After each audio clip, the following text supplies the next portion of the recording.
Hey, I don't know about you, but I grew up with money not being talked about a great deal. So, a lot of my childhood, I grew up in Lagos and in various parts of Nigeria, and then we moved to London, and life essentially became quite different, actually. We only really talked about money in this country from the perspective of just not having it.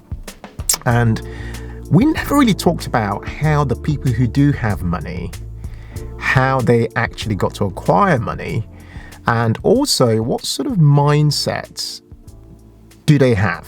What sort of money mindsets do those people have? What have people kind of passed on generationally that has kind of helped people build wealth over time?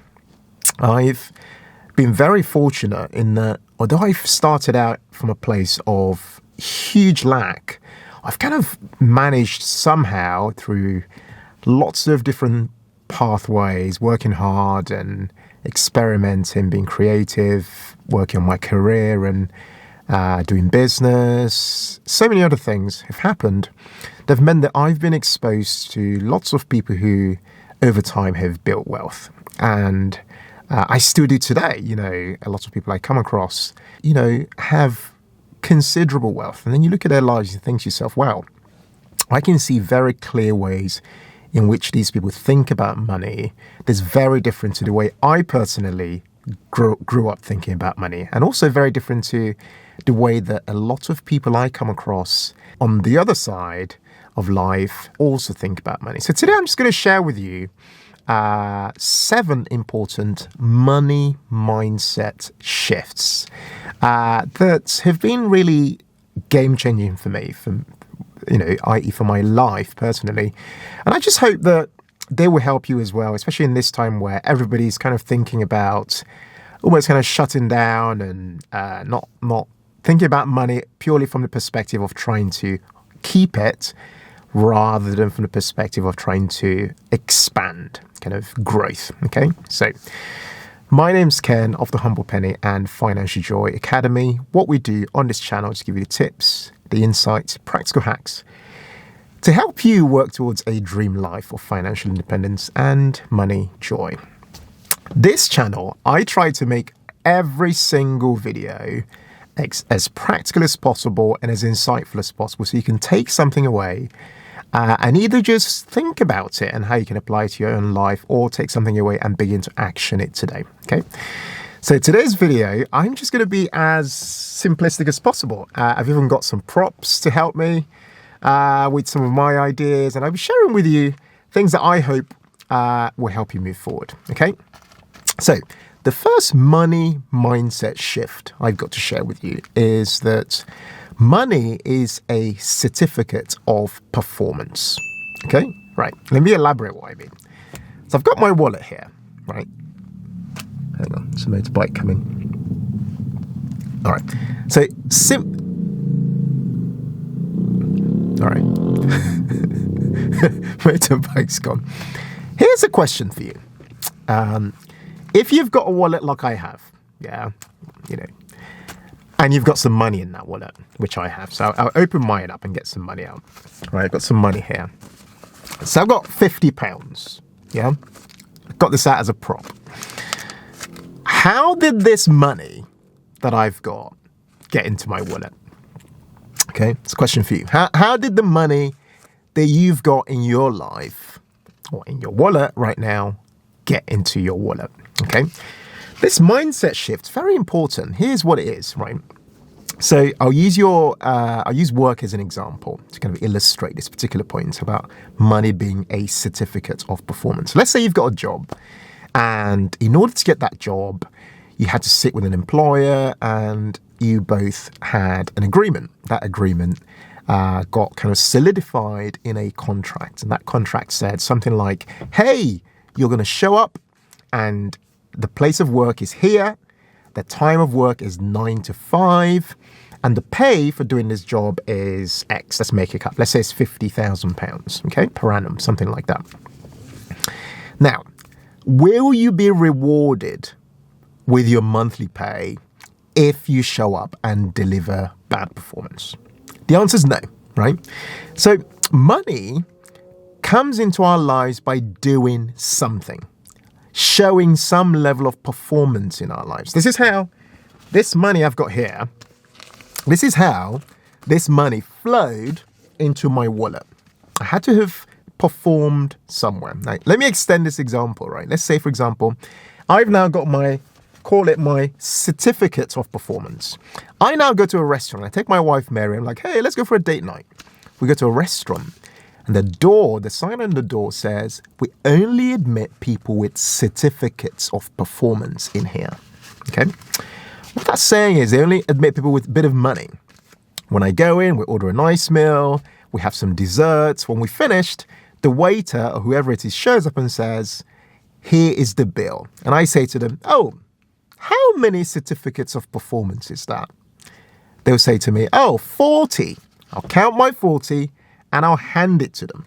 I'm handing it to them because they have delivered and performed by cooking me and my wife a really nice meal and offering us a really good service. Like, stay with me, right? They take that £40 I've given them. What do they do with it? They go and they reinvest it into buying more raw materials, might be some vegetables, some food, what have you. And then they cook and perform in order to be able to generate for themselves more certificates of performance. Now, why does this matter? This view of money matters a lot because we often don't kind of think that deeply about where our money comes from. Taking it a bit wider, in order for you to have more money flowing into your life, put simply, you have to begin to perform across various areas of your life. Ordinarily, we do it in our day jobs. It might be that you're doing it by creating solutions. It might be that you're doing it solving specific problems. But ordinarily, you've got to see the exchange that happens between you and the world out there as something that results in you performing in order for money to be welcomed into your life. And taking that even further, if you've got no money in your wallet right now, my question to you is, are you performing in your life right now? Are you performing across various areas of your life? Because if you are, then when you open that wallet or when you look in your bank account, you should, without a doubt, be able to see some money awaiting you. Because that's just the nature of life. That's just how life works. That leads me very neatly into our second money mindset shift, which is that money is made by serving other people. Think about the example I gave earlier. Now, with you and your employer, you would not be paid a fee, a salary, a bonus, whatever it is, without you actually, first of all, serving in some capacity with your employer. Think about even very ordinary examples like your smartphone, your mobile phone, okay? There is no way that you would be paying your smartphone company had they not met your need, i.e. served you by meeting your need to communicate or be entertained. So they met a need, they served you, and therefore you paid them some money, okay? So when you're thinking about money making, think about it from that perspective. Are you serving anybody today? It might be a person, it might be a community, it might be an audience. Who are you serving today? And if you're serving those people, are you serving them effectively, i.e. meeting their needs to the extent that the exchange happens between them, i.e. money leaves their credit cards or debit cards or bank account and makes its way over to your own bank account, simply by you serving other people and meeting them at a point of need. The third money mindset shift is that money is made through a specific trade-off, okay? So I meet many people who want to make extra money. They want more money in their lives, but they seem to forget that this requires an input to come in order for money to become that output eventually, okay? So people want to make that money, but they do not want to give up anything else to make that money. I don't know anyone who at this very moment is making money without giving something else up. So what they could be giving up could be that they are giving up some energy or some money themselves or some time, or they're using some of their talents, their skills, their relationships, or they're even prepaying some of their expertise now with a view to make some money in the very near future. There is always an exchange that happens in order for money to be made. So if you are looking to make some extra money today, looking to build some wealth over time, wealth that's going to be sustainable, think about it from the perspective of a real trade-off. In fact, I'm going to ask you this question. When you sit down in your own private space and you think to yourself, how much money could I be making each month? How much money in your mind do you conceive as a possibility? Is it £1,000 per month? Is it £5,000?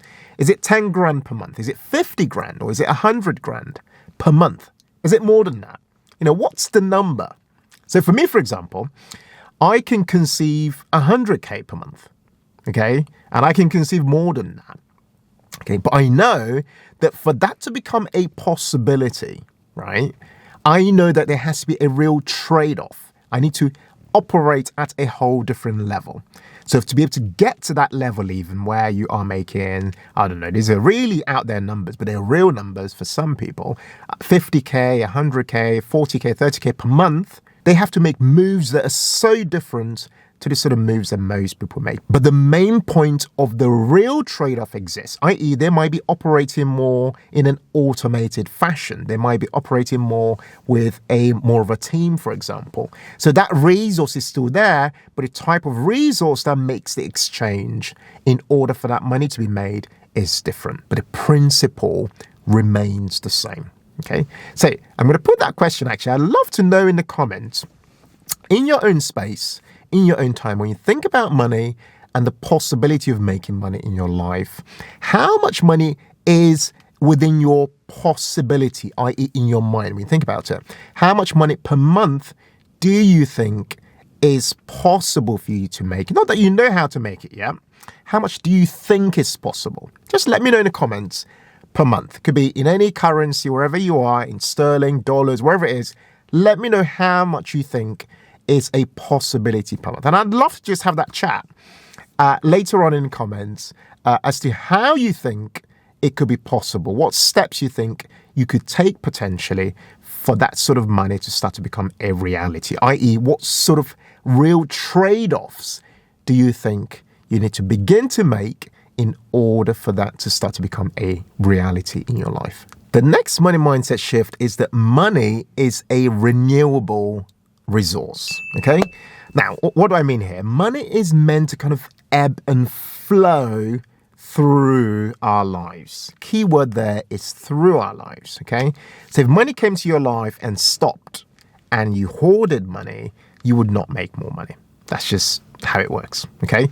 But if you think about money from the perspective of the energy of abundance, and you let that money ebb and flow through your life, you will not only have a healthier relationship with money, but you will also inevitably make more money, because that's just what money is, okay? Because it's a resource that's meant to flow through you, and that in itself takes a great deal of maturity to actually think of money that way, because a lot of us just think of getting money and holding on to it, which is why you see people not taking the steps to invest their money, for example, or you see people not taking the steps to maybe invest or put money towards a small business that they want to start, because they are so scared of letting that money go and losing it, when in actual fact, you're meant to let that money flow through you, whether it's, like I mentioned, putting it towards other resources that would therefore generate more money for you, or putting that money towards things such as a charitable donation or towards just helping other people out.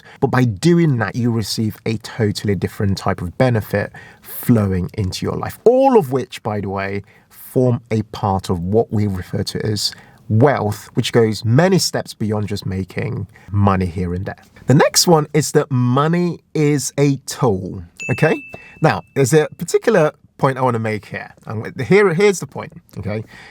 Money can take you to wherever you want to go in life, but you have to be seated in the driving seat, Okay, let me expand on that. Do you want to support your local charity or your local church? Yeah? If you do, you need money for that. Do you want to support the homeless, for example? If you do, you need money for that. Do you want to support family members, people who you know need help, but you just can't support them yet? Do you want to do that? If the answer is yes, then you need money for that. If that's the case, why do we shy away from the idea of making more money? Okay, I'm fascinated by the idea of making more money. In fact, for me, I actually like doing everything I can to make more money, because not only does it offer me specifically, a lot more options in my life, it also gives me a heck of a lot more capacity to help a lot more people and support various initiatives that we have always wanted to support. So money is a tool. It will take you to wherever you want to go in life, but you have to be seated in the driving seat. You've got to tell that money where it needs to go and why it needs to go there in order to see money at its best working for you. So making money is a good thing. So beyond your need for survival and your lifestyle, so long as you make money making purposeful, it's a good activity to be getting involved with and applying your life's energy to. The next one is that money is neither good nor bad. Okay, so money is a medium of exchange, and it's the way in which you interact with it, the way you talk about it, what you choose to do with it, that ultimately gives money its color and personality. And depending on the personality you give money, you'll either want a lot more of it or you will want absolutely nothing to do with it. Okay? In my very personal opinion, I think that money should be received and embraced with happiness and joy. And I think money should be given in exactly the same way, given with thanks, given with happiness, and ultimately given with joy. Okay. For me, I've always seen giving money as something that should not just be on our bucket list, but something which should actually make an important part of our lifestyles. For me, I see it as a big motivation to apply my creativity, to apply my energy, to apply my skill sets, to make money and then focus on giving a portion of that money away. In the same way, money should be given with a lot of thanks, a lot of happiness, and ultimately a lot of joy. I personally get so excited when I know that I've worked so hard on a particular project, on a particular service or product, and that makes some money, and we devote a portion of that money towards giving it to things that we are super passionate about. For me, that's ultimately a big part of what brings that financial joy to the idea of making money in our lives and ultimately stewarding and looking after that money. Now, this final point is a bit of an unusual one, but I'm going to tell you anyway because, we like to go deep on this channel. So here's the final point. And the point here is that money is spiritual. Okay? Let me explain what I mean here. In life, you've got physical things, you've got spiritual things. Things that are physical are things that you can typically touch or even damage very up close. So, for example, this thing I'm touching here, this headrest or a table or what have you. Things that are spiritual are things that you can actually either create or even damage from afar. So, for example, reputation is spiritual, okay? Because you can build someone's reputation or damage it from afar, okay? Money is spiritual. And one reason for that is that you can make money from afar and you can also destroy it from afar, okay? Now, I'm just going to put that out there. But here's the real point I wanted to make about beyond that particular point is that money is made ultimately through other people, but money has its connection ultimately, as do all things, to what people refer to as universal intelligence. Okay, some people say things such as the universe. I personally say God in my life. So for me, when I think about money and money making, yes, it comes through other people and flows into my life, but ultimately, all of that money making, the skill sets, the talents, the resources, the connections, the money itself has all its connections upwards. in my own very personal view, to God. For me, in my life, God's the ultimate provider of everything. Some people refer to that as the universe, as universal intelligence, what have you, right? But for me, that's the ultimate connection. The minute you've understood that and not just seen money as something that you are acquiring primarily because you are so skilled and primarily because you have it all going on, the minute you've understood that, and this is a very unusual point to make, so I can perfectly understand if not a lot of people this doesn't resonate with a lot of people, but the minute you've understood the ultimate source, okay, then the idea of money flowing into your life becomes quite a normal thing, okay? Because you understand that you are not the ultimate creator of all things that flow into your life, but there's a much bigger power, and that much bigger power is connected to everything else around you, other people, such that, you can actually sit down, which is why people talk about the idea of manifesting money. They can kind of speak things into their lives and so on. They can speak things into their lives because all our thoughts are in effect ultimately connected, and all of them gain their source from above. Again, you can call it what you want, universal intelligence, what have you, but I think about that as an ultimate connection to God, okay? So anyway, there you have it. So there's some really unusual thoughts there around money mindset shifts, and these have really helped me in my life as somebody who has been on a kind of wild money journey, going from, absolute nothing to a place where, we're living a really good life. I've got to admit, a good life, but it's not a good life just because we have money in our lives. It's a good life because we're letting money flow through our lives and we are in the driving seat and stewarding the money that flows through our lives. I hope you understand that. I hope that really makes sense to you. Okay. All right. If you've really enjoyed that video, or if you raised any questions for you, if you kind of thought, I never actually thought about that stuff that way, I'd love to hear from you in the comments. Drop me some comments. Let me know what your thoughts are on which of those money mindset shifts really hit home, or which ones actually kind of gave you something to ponder.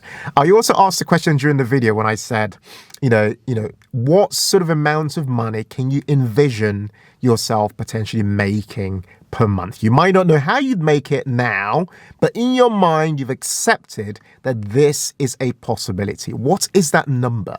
Let me know in the comments, and I'd be more than happy to jump in and just have a chat about it, because I think it's actually very healthy for people to talk about money making and for it not to be a cultural taboo. Okay? Thanks a lot for watching, guys. I really hope you've enjoyed this video today. If you have, don't forget to hit that like button because it really helps to encourage other people to watch our videos. If you're new to our channel, don't forget to hit that subscribe button and the notifications bell because it helps to keep you notified when we publish content twice a week on a Tuesday as well as a Thursday. Okay? Thanks a lot for watching, and let's keep talking about money. This should not be a weird topic to talk about. Money making's fun and is a good thing to do, so long as we're not just doing it to think about just ourselves, but remembering that we're in the driving seat, and ultimately it's what we say about money and what we do with it that counts. Okay, thanks guys, and I look forward to seeing you again on our next video. Take care and bye for now.